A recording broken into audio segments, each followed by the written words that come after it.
बहुत सिंपल है, अगर डोंट माइंड आप इधर आ जाओ ना। मैं सर फिल्मों में ही आना था शुरू से और उसके लिए बहुत पैशन था, तो मैंने सोचा कोई जान पहचान तो है नहीं, तो मैंने ठीक आप ही लोगों की तरह नौकरी करना शुरू किया, वो था जर्नलिज़्म।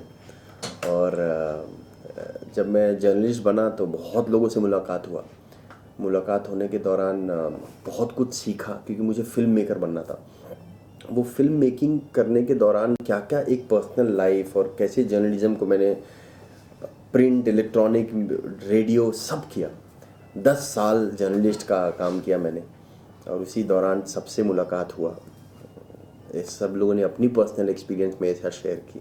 मेरे लिए वही लर्निंग प्रोसेस था एक फ़िल्म मेकिंग का, और उस चीज़ को मैं काफ़ी सीरियसली लिया कि कैसे मुझे असिस्ट नहीं करना था किसी को। मुझे ऑफर्स बहुत आए कि मैं इनको असिस्ट कर लूँ, उनको असिस्ट कर लूँ। तनुजा चंद्रा हो, भट्ट साहब हो, मधुर भंडारकर हो, काफ़ी लोगों ने मुझे ऑफ़र किया कि मैं उनको असिस्ट करूँ फिल्मों में, लेकिन मैंने असिस्ट करना कभी मतलब मुझे उतना मन नहीं था, क्योंकि मैंने देखा कि जो लोग असिस्ट करते हैं वो उनको कॉपी करना शुरू कर देते हैं। और कई सारे एग्जाम्पल है जो मैं नाम नहीं लेना चाहूँगा, कि वो लोग अगर किसी ने राम गोपाल वर्मा को असिस्ट किया तो वो उन्हीं की तरह डायरेक्टर बन जाते हैं। किसी ने करण जौहर को असिस्ट किया तो वो करण की तरह बन जाते हैं। किसी ने आदित्य चोपड़ा को किया तो वो आदित्य चोपड़ा की तरह फिल्में बनाने लगते हैं।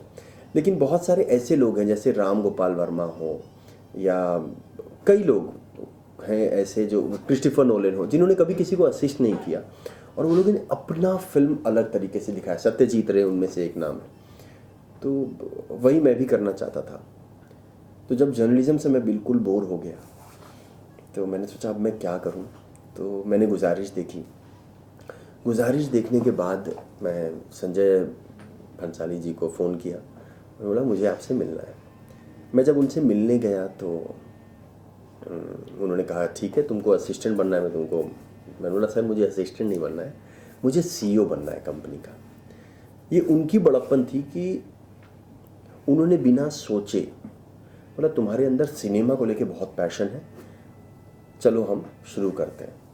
तो वो SLB फिल्म्स था जब मैंने ज्वाइन किया, तो वो भंसाली प्रोडक्शन में मैंने कन्वर्ट किया उस चीज़ को। उसके बाद हमने फिल्में बनाना शुरू की, सीरियल बनाना शुरू किया, क्योंकि कई लोग हैं जो संजय भंसाली जी की फिल्मों को देखकर सीरियल बनाते हैं, और कितनी बड़ी कंपनी हो गई है वो। तो फिर हमने स्टार का बहुत बड़ा मदद मिला और हमने सरस्वती चंद्र जैसी एक सीरियल शुरू की। फिर हमने शिरीन फरहाद बनाया, हमने माय फ्रेंड पिंटो बनाया, मैरी कॉम बनाया, रामलीला बनाया, राउडी राठौड़ बनाया, बाजीराव सेट किया पूरा, जो 10 साल लगा उस फिल्म को सेट करने में। कभी एक्टर नहीं होते थे तो कभी पैसे नहीं आते थे तो कभी कुछ न कुछ 10 साल से बाजीराव पे गड़बड़ चल ही रहा था। संजय सर के पहले भी कई लोगों ने कोशिश की कि बाजीराव बने, लेकिन वो कभी बन ही नहीं पा रहा था। कई डायरेक्टरों ने कोशिश की, शायद विजय आनंद साहब ने भी कोशिश की थी, लेकिन वो फिल्म कभी बन नहीं पाया। तो हमने बहुत मेहनत की, बहुत सोच समझ के, क्योंकि बहुत एक्सपेंसिव फिल्म थी। फिर रणवीर, दीपिका और प्रियंका जो रामलीला में थे, उन्हीं लोगों को हम लोगों ने बाजीराव में लिया। फर्स्ट शेड्यूल तक मैं उस फिल्म में था। उसके बाद मुझे बेचैनी, मैंने कहानी सुनी अलीगढ़ की। तो मैं और हंसल पहले तो कंगना को लेके कुछ और ही फिल्म कर रहे थे, एवरेस्ट के ऊपर, लेकिन वो फिल्म की राइट्स मिलने में थोड़ी इश्यूज हो रही थी।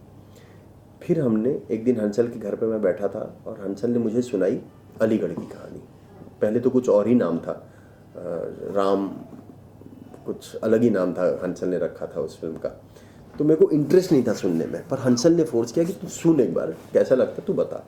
तो हंसल ने जब वो कहानी बताई मुझे, तो मुझे लगा कि ये अलीगढ़ बेस्ड स्टोरी, इस फिल्म का टाइटल पहले अलीगढ़ रखते हैं और मनोज बाजपेयी को लिया जाए। मनोज मेरे भी बहुत अच्छे दोस्त हैं कई सालों से, और हंसल के भी, वो लोग काम कर चुके हैं।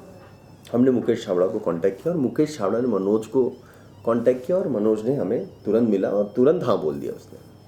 उसके बाद राजकुमार राव की बहुत अच्छी दोस्ती है हंसल के साथ, उसने ये फिल्म करने के लिए हाँ बोल दिया। और सबसे बड़ी बात थी, ऐसे सब्जेक्ट को लेकर मैं और हंसल पहली बार, मतलब किशोर लुल्ला और सुनील लुल्ला मेरे बहुत अच्छे दोस्त हैं, तो वो लोग के पास में गया, मैंने हंसल को मिलवाया उनको पहली बार। जब हंसल को मिलवाया तो उन लोगों ने 1 मिनट में कहानी सुन के बोल दिया यार ये फिल्म तो बनाते हैं, और अलीगढ़ की शुरुआत हो गई। कुछ चीज़ें होती हैं जिसके लिए बहुत स्ट्रगल करना पड़ता है, लेकिन किशोर ने हाँ बोला 2-3 दिनों में। उसके बाद हमने 1.5-2 महीने में तो हम शूटिंग शुरू कर दिए थे। और Aligarh is a history. Aligarh MAMI film festival, first Indian film to open at MAMI film festival, और अभी 26 फरवरी को रिलीज़ है। किस तरह की कहानी है अलीगढ़ में, तो कुछ बताना चाहेंगे आप? लोग कहते हैं कि मैं सिर्फ बायोपिक के पीछे भागता हूँ, लेकिन ऐसा नहीं है। मैं अच्छी कहानियों के पीछे भागता हूँ। मैरी कॉम एक अच्छी कहानी थी तो मैंने वो बायोपिक की। अलीगढ़ एक नागपुर के प्रोफेसर हैं, मराठी प्रोफेसर, जो अलीगढ़ मुस्लिम यूनिवर्सिटी में मराठी सिखाते थे लोगों को।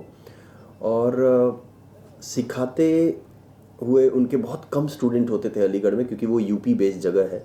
बहुत कम लोग होते थे जो मराठी सीखते थे। और वो उस प्रोफेसर की ज़िंदगी में क्या क्या हादसा हुआ, उनको गे बोला गया, उनको बाइसेक्सुअल बोला गया, और उनको एक एक्ट में उनको कैमरे में कैप्चर करके उनको क्या क्या चीज़ें उनके साथ हुई, क्या हादसा हुआ, और इस चीज़ को हमने अलीगढ़ में डाला है। अब देखिए क्या है क्या नहीं। मनोज बाजपेयी ने वो प्रोफेसर का रोल किया है, एक जर्नलिस्ट का रोल जो उस कहानी को ढूंढता है उसको राजकुमार राव ने किया है। और मेरे हिसाब से तो मनोज बाजपेयी की ये लाइफ की, चाहे वो सत्या हो, शूल हो, पिंजर हो, जुबेदा हो, इन सबसे बेहतरीन मुझे लगता है मनोज बाजपेयी की आज तक की सबसे बेहतरीन परफॉर्मेंस है इस फिल्म में। संदीप, ये आपकी पहली फिल्म होगी मतलब एज ए प्रोड्यूसर? मैंने को प्रोड्यूस किया है Ramleela, Rowdy Rathore, Mary Kom, Shirin Farhad, my friend Pinto, पर ये जो है मेरी इंडिविजुअली पहली फिल्म है अलीगढ़। बहुत छोटे बजट की फिल्म है, इसलिए हमें रिकवरी में प्रॉब्लम नहीं होगा, और परफॉर्मेंस लेवल बहुत है। और ऐसी फिल्मों को बहुत सराहा जा रहा है आजकल। लास्ट ईयर की फिल्में, चाहे वो बड़ी बड़ी फिल्में नहीं चली, पर क्वीन चली है, कहानी चली है, बदलापुर चल रहा है, मांझी चल रहा है, ऐसी फिल्मों को लोग अब एक्सेप्ट कर रहे हैं। अब ऐसा नहीं है कि फिल्मों में गाने होने चाहिए और पेड़ के पीछे हीरोइनें नाच रही हैं। कहानी कहिए आप दिल से, आपकी फिल्म चलेगी।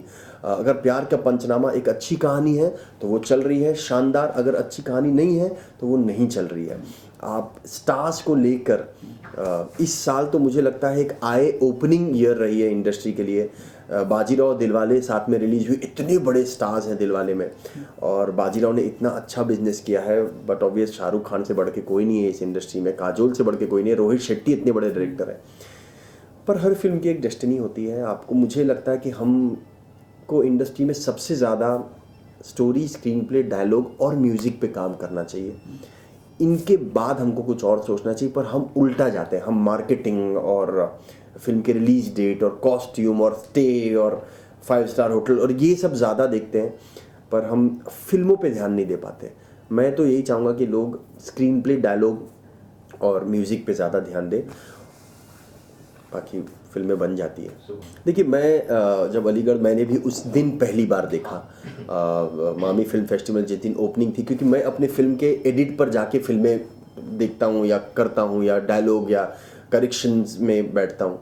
लेकिन मैं जब अलीगढ़ देखने गया तो बट ऑब्वियस मैं, विद्या बालन, हम लोग साथ में बैठ के ये फिल्म देख रहे थे, स्मिता ठाकरे जी थी। मैंने उस दिन वो फिल्म पहली बार देखी। और क्या होता है कि ऐसी फेस्टिवल्स में अपने लोग आते हैं, हमारे दोस्त, हमारे इनवाइट किए हुए लोग, तो हमें जेन्युइन ओपिनियन नहीं मिल पाता। लोग आते हैं, लोग हाथ मिलाते हैं, तारीफ़ करते हैं, लेकिन वो हर फिल्मों का होता होगा। जो फिल्में फ्लॉप हुई हैं और जो फिल्में हिट हुई हैं, सब लोग अपने लोगों को ही दिखाते हैं और वाहवाही लूटते हैं, और उस पर लोगों को लगता है कि फ़िल्म बहुत अच्छी बनी है। अलीगढ़ भी अच्छी बनी है, और शानदार भी अच्छी बनी है, तमाशा भी अच्छी बनी है। सब इंटरनली हम लोगों को बहुत अच्छा लगता है, हम सब हिट फिल्म बनाने की बहुत कोशिश करते हैं। लेकिन जब फिल्म रिलीज़ होती है, वो फ्राइडे ही डिसाइड कर पाता है कि वो फिल्म कैसी है, क्योंकि हम नहीं बता सकते हम कैसे दिखते हैं, हमेशा सामने वाला ही बता सकता है।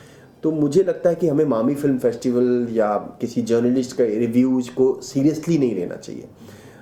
हमें फिल्म बना देना चाहिए, और उस फ्राइडे को ही आपको जेन्युइन ओपिनियन मिलता है, ना कि आपके ट्रायल पे, ना ही किसी फेस्टिवल्स पे।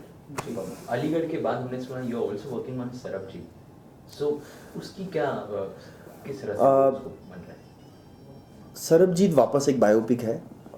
वापस वो कहानी मुझे बहुत अच्छी लगी, और मैं वो फिल्म लेकर उमंग कुमार के पास गया, क्योंकि मैंने और उमंग ने मैरी कॉम में काम किया था। मैं उस फिल्म का को प्रोड्यूसर था, उमंग डायरेक्टर था। और मुझे ऐसा लगा कि वापस एक बायोपिक मैं उमंग को देता हूँ और उमंग डायरेक्ट करेगा। उमंग कुछ और सोच रहा था करने का, उमंग ने कहानी लिख ली थी। और मैं उमंग के पास गया, उमंग बोला यार मुझे बायोपिक नहीं करना है। तो मैंने बोला उमंग बात बायोपिक की नहीं है, बात अच्छे कहानी की है, और तुम कहानी कहने का तरीका तुम्हारा बहुत कमर्शियल है, बहुत अच्छा है। तो फिर भी उमंग नहीं माने और उमंग अब्रॉड चले गए। और फिर उन्होंने फ़ोन पे मुझे बोला कि Sandeep, if you believe in Sarbjit so much, I think I should go with you. And he said yes for the film. And then when he came back, Umang की एक बात बहुत ज़्यादा अच्छी है कि वो एक बार अगर इंसान हाँ कहता है किसी चीज़ के लिए, वो दिल जान लगा देता है उस चीज़ पर। वो और हमारी एक राइटर है उत्कर्षणी वशिष्ठ, न्यू राइटर है। हम सब ने बहुत मेहनत की स्क्रिप्ट पे, because it's a very very difficult and very sensitive subject. क्योंकि पाकिस्तान और हिंदुस्तान की बात है। एक गलती से किसी फैमिली के साथ क्या हो जाता है, और फैमिली कहाँ तक, एक छोटे से गांव की कहानी है विक्की पिंड पंजाब में, जिसका नाम तक हमने नहीं सुना। वो एक ज़ीरो टू हीरो की कहानी है। उसको इस तरीके से उमंग शूट कर रहे हैं। अभी हमने 30% फिल्म कंप्लीट कर ली, फेब तक हमारी फिल्म कंप्लीट हो जाएगी। हम लोग बस ऐसे ही कोशिश किए कि इस फिल्म में ऐश्वर्या आ जाए, और हम गए। और मैं बहुत ही शॉक्ड हुआ जब ऐश्वर्या ने उसी वक्त within 1 hour she said yes I will do this film. And it was very challenging for her. और हम ऐश्वर्या राय को क्या पता ऐसा क्यों समझते हैं कि वो बहुत खूबसूरत है, सिर्फ कमर्शियल फिल्में करती हैं। मैं बोलना चाहूँगा कि उन्होंने मणिरत्नम के साथ गुरु किया है, उन्होंने रेनकोट किया है, ऋतुपूर्णा घोष की, उन्होंने चोकिरबाली की है, तो गुजारिश किया है, वो हर तरह की फिल्में की है। पर हमने एक दिमाग में बिठा लिया कि वो मिस वर्ल्ड हैं और वो ऐसी हैं, वो वैसी हैं। लेकिन मुझे ऐसा लगता है मैंने इतनी सारी फिल्में की हैं, Aishwarya is the most professional lady I have come across. One she is on set, she is in that character. वो बहुत कमाल कर रही हैं इस फिल्म में, मैं बहुत शॉक्ड हूँ। और एक बात मैं बोलना चाहूँगा कि रणदीप हुडा, बहुत लाइटली लेते हैं हम उनको, इंडस्ट्री वाले और हम खुद। लेकिन जब मैंने उस इंसान का डेडिकेशन देखा इस फिल्म में, मुझे लगता है मैं सलाम करता हूँ रणदीप को। और आई एम ब्लेस्ड कि रणदीप हुडा जैसा एक्टर सरबजीत का कैरेक्टर प्ले कर रहा है। मुझे लगता है उससे बेहतर कोई नहीं कर पाता। और बहुत खूबसूरती से एक एक चीज़ डेडिकेट करके हर चीज़ को कैसे वो सजाता है बहुत खूबसूरती से एज एन एक्टर। उमंग और वो मिलके दोनों काम कर रहे हैं। आई थिंक रणदीप हुडा एक अलग कलर, अलग नज़र आने वाले हैं इस फिल्म में। ओके, इसके अलावा what else is going in the projects? एक फिल्म है मेरी अभी बॉम्बे मुंबई, जो 92 to 95, जब बॉम्बे को मुंबई में कन्वर्ट कर दिया गया था, उसके ऊपर स्क्रिप्ट रेडी है, म्यूज़िक रेडी है, बस उसकी कास्टिंग चल रही है, उसकी शूटिंग शुरू होगी। फिर एक फिल्म है जो मैं और स्मिता ठाकरे और उमंग कुमार प्रोड्यूस कर रहे हैं, it's called Sahib, it's on the life of Bala Saheb Thackeray. That's again a biopic. Again मुझे कहानी बहुत अच्छी लगी, इसलिए मैं वो फिल्म प्रोड्यूस कर रहा हूँ। और बहुत कमाल की फिल्म होगी। आई थिंक लोगों को इंस्पायर करके जाएगी ये फिल्म में, चाहे वो सरबजीत हो, चाहे वो मैरी कॉम हो। मैरी कॉम ने इंस्पायर किया लोगों को, और साहिब भी वही करेगी, लोगों को इंस्पायर ज़रूर करेगी कि एक छोटा सा इंसान कैसे भगवान बैठा एक स्टेट का। वो लोग यादगार फिल्में होंगी ये। जिस तरह से बायोपिक बनाएंगे आप, तो अगले 10 साल में तो मुझे लगा है जितने से महान लोग हैं उनके ऊपर बायोपिक बना देंगे आप, जहाँ तक इतनी आपकी सोच है। क्या नाम है बायोपिक के ऊपर? नाम क्या है आपका? धीरेन्द्र मिश्रा। धीरेन्द्र, बायोपिक तुम पे भी बन सकता है अगर आप इस दहलीज से उस दहलीज तक पहुंचते हो और कुछ ऐसी चीज़ कर जाओ जिससे मैं छू जाऊं, तो मैं तुम पे भी फिल्म बनाऊंगा। कहानियाँ, एक जो लव स्टोरी होती है, लैला मजनू को ही DDLJ कहा जाएगा, हीर रांझा को ही हम कई फिल्मों में देख चुके हैं, चाहे वो रामलीला के रूप में हो, चाहे वो हर फिल्म में देख लो यार। मैं एक ही बात, बाजीराव मस्तानी देख लो, हर चीज़ कहीं ना कहीं से हमको प्रभावित करती है, तब हम उस फिल्म को दिखाने की कोशिश करते हैं। मैं बायोपिक नहीं बना रहा हूँ, वापस कहूँगा, मैं एक कहानी जो हमें छूती है, जो हमें इंस्पायर करे, हमें छू जाए, हमें समझ में आए और हमको लगेगा कि हमारे थ्रू कई लोगों को समझ में आ जाएगा, वो चीज़ मैं करने की कोशिश कर रहा हूँ। मैं ऐसा नहीं कि बायोपिक ढूंढ रहा हूँ, मुझे लगता है बायोपिक मुझे ढूंढता रहता है, अच्छी कहानियाँ मुझे ढूंढती है। लोग कह रहे हैं, अब मेरे बारे में मैंने कितनी जगह देखा है, छपा है कि चलो भाई कोई तो है जो सेंसिबल और अच्छी फिल्में बनाने की कोशिश कर रहा हूँ। I don't believe in projects, I don't believe in big stars, I don't get carry on, because 17वां साल चल रहा है मेरा इंडस्ट्री में, और मेरे को कोई भी चीज़ में कोई किसी तरह की एक्साइटमेंट नहीं होती है कि भाई इस फिल्म में इतने बड़े स्टार्स हैं तो मैं नहीं। आज नट सम्राट जैसी फिल्म इतनी अच्छी चल रही है, उसमें तो कोई पब्लिसिटी नहीं हुई, हम इतनी पब्लिसिटी करते हैं, बाप रे बाप। फास्ट एंड फ्यूरियस की कोई भी स्टार्स किसी भी शो पर जाके प्रमोशन नहीं किया, उस फिल्म ने यहाँ 100 करोड़ कमा लिया। तो मैं बोलता हूँ कि लोग मार्केटिंग, पब्लिसिटी, पोस्टर्स, लुक, ये सबको थोड़ा छोड़ के हर फिल्म को एक कैरेक्टर और एक बजट में करें, वो फिल्म सफल होगी।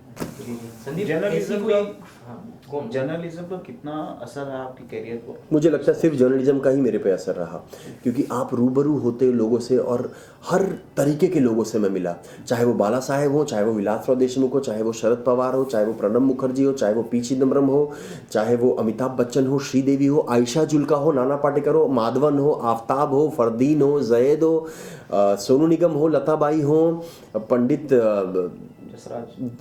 जसराज हो, एनीबडी। मतलब मुझे ऐसा लगता है संजय भंसाली को छोड़ के मैंने सबका इंटरव्यू किया, परेश रावल हो, जॉनी लीवर हो, प्राण साहब हो, मैं सबके घर जा के इंटरव्यू करता था।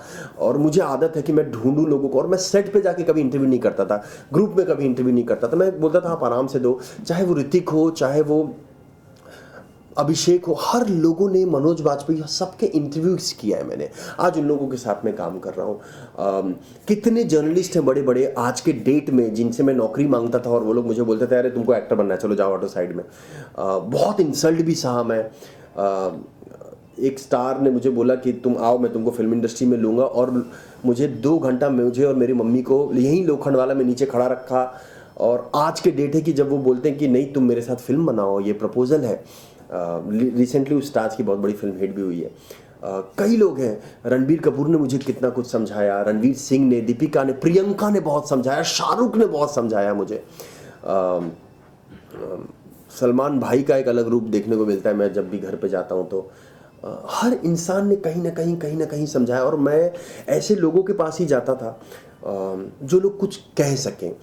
विद्या बालन ने मुझे इंटरव्यूज में, अजीज़ मिर्ज़ा, कई लोगों ने मुझे, महेश मांजरेकर, मधुर, महेश भट्ट साहब, कई लोगों ने मुझे बहुत कुछ समझाया। और मुझे लगता है वो सारी चीज़ें अब मुझे फिल्म मेकिंग में काम आ रही है।